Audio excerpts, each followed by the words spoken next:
little bit more about sleep apnea as it pertains particularly to women. Again, with the recent death of Carrie Fisher, some things came out in the news about her. Obviously, she had a lot of lifelong health problems. She had substance abuse, which didn't help her overall health condition, but it turns out she also had sleep apnea. There were reports when prior to when she died of a heart attack on the airplane, her assistant had seen her actually having apnea events when she was sleeping. So it's a very common condition. It's more common, as you'll see here, than we've expected before, and it tends to affect women differently than men. So kind of playing on that men are from Mars, women are from Venus theme, we'll go right into this. So I'm going to try and play this movie. This is what I tried to play last time, and it didn't come up. We got anatomy pictures instead. Let's see if this will actually work this time. Nope.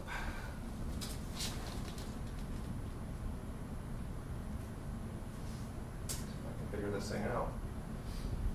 It's supposed to play automatically. Okay, let's try something else here. I know I can get this, guys.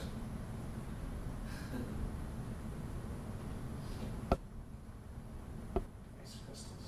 Yeah, those are neat. Let's see.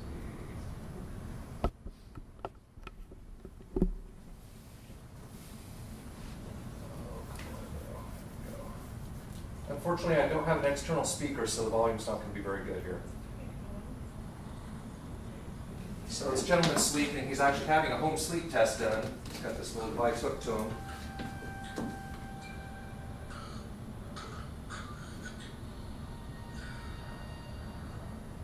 So these are the apnea events that are starting to happen. Stop breathing, start snoring again. Very common pattern.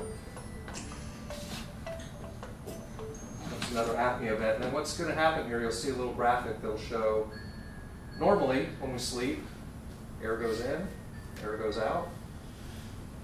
But when an obstruction happens, and in this case it's right at the back of the throat with the tongue, no air goes in, no air goes out.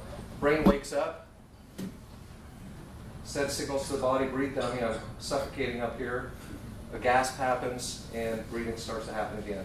Now this doesn't actually happen. You don't actually wake up. It shows him open his eyes, and that's not really what happens. It's more of a subconscious arousal that takes you out of deep sleep, gives you what we call fragmented sleep, and leads to a lot of the symptoms associated with sleep apnea. So we can program it back up. Here we go.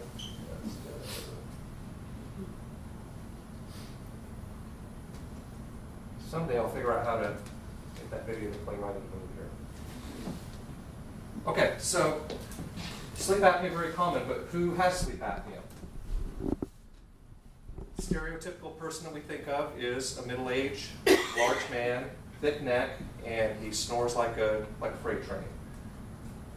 But, as we talked about at one of my previous little one-minute things, who actually holds the Guinness Book of World Record for the loudest snore?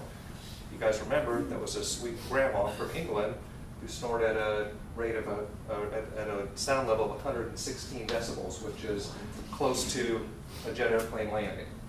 It's pretty spectacular. American Academy of Sleep Medicine says that about 26% of adults have sleep apnea. This has changed. Several years ago, the statistics were 9% of women, 23% of men. This is the latest from the Academy of Sleep Medicine. Kids have sleep apnea. It happens at a much lower rate, but there are children who have sleep apnea. Any kids who snore should have a sleep test right away. And to add to our understanding of how many people actually have sleep apnea, this study out of Switzerland suggests a much higher incidence of sleep apnea, up to maybe 25% of the women population, almost 50% of men. So in a group like this, a quarter of the women and half the men may have sleep apnea. So whatever the true number is, we don't really know this yet. Things are changing. We've got a lot of health issues that are kind of emerging, the obesity epidemic and that type of thing. This covers a lot of people. And men, unfortunately for us, have sleep apnea twice as much as women. There are a lot of signs and symptoms that come with sleep apnea. We've talked about some of these. There's snoring, a lot of sleepiness during the daytime. We saw the guy waking up, gasping and choking. We talked about the fragmented sleep. Nocturia means getting up a lot to have to urinate while you're sleeping. Gastric reflex. Your mind doesn't work as well when you don't sleep. You're irritable. Men may have impotence. and headaches are very common, especially morning headaches. For women, the symptoms tend to be a little more subtle. They don't tend to have some of the major medical issues that men do. They don't tend to have heart attacks, unlike Carrie. They don't tend to have heart arrhythmias and that type of thing. But they do still snore. Oftentimes, this is less loud snoring, though. It's not something that tends to disturb the family like men. As opposed to having sleepiness, women just tend to have fatigue. They tend to feel more dragged out during the day and have a lack of energy. Morning headaches, very common. We've talked about this, how this relates to bruxism or grinding of the teeth. Bruxism actually is part of sleep apnea as well. High blood pressure is common. Nocturia, again, just feeling like you didn't sleep very well when you wake up. And kind of dovetailing with what Lance was talking about, fibromyalgia, other pain symptoms, TMJ, very common, again, possibly related to some of the clenching, grinding. And hypothyroidism, a lot of women are on medication for their thyroid. There seems to be some connection with that and sleep apnea, and the frequent awakenings and disturbed sleep. Risk factors for women, it depends on your age. Prior to menopause, there's an increased risk for this more mild form of sleep apnea called upper airway resistance syndrome. After menopause, things really get a little crazy for women, though. 3 times as likely to have sleep apnea. Obviously, there's some major hormonal issues involved with that. Neck size is often correlated well to risk for sleep apnea. Men, if your neck size is 17 inches or bigger. Women, 15.5 inches. And pregnancy. This is something that even a lot of obstetricians don't seem to have a handle on, is that women are at risk for sleep apnea during pregnancy. It can be transitory. Oftentimes this means that women can have some kind of temporary treatment for their snoring and sleep issues during pregnancy, but a lot of potential issues that could affect the health of a fetus and the baby once it's born. This isn't something that a lot of people know about, but there's a condition, polycystic ovarian syndrome. 70% of those women, when tested, will have sleep apnea. Big problem here is underdiagnosis. Even though men have twice the incidence of sleep apnea of women, they're diagnosed at a rate 8 times higher. So what's going on here? There's got to be a problem somewhere, and there's some reasons. This has actually been studied, and part of the problem is that women don't snore as loudly as men, so they don't tend to have that bruised rib syndrome that a lot of men have.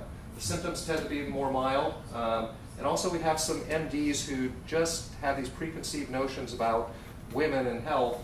This happened to me in my training. I had an oral surgeon who told me that all you need to know about TMJ is that all the TMJ patients are women and they're all crazy.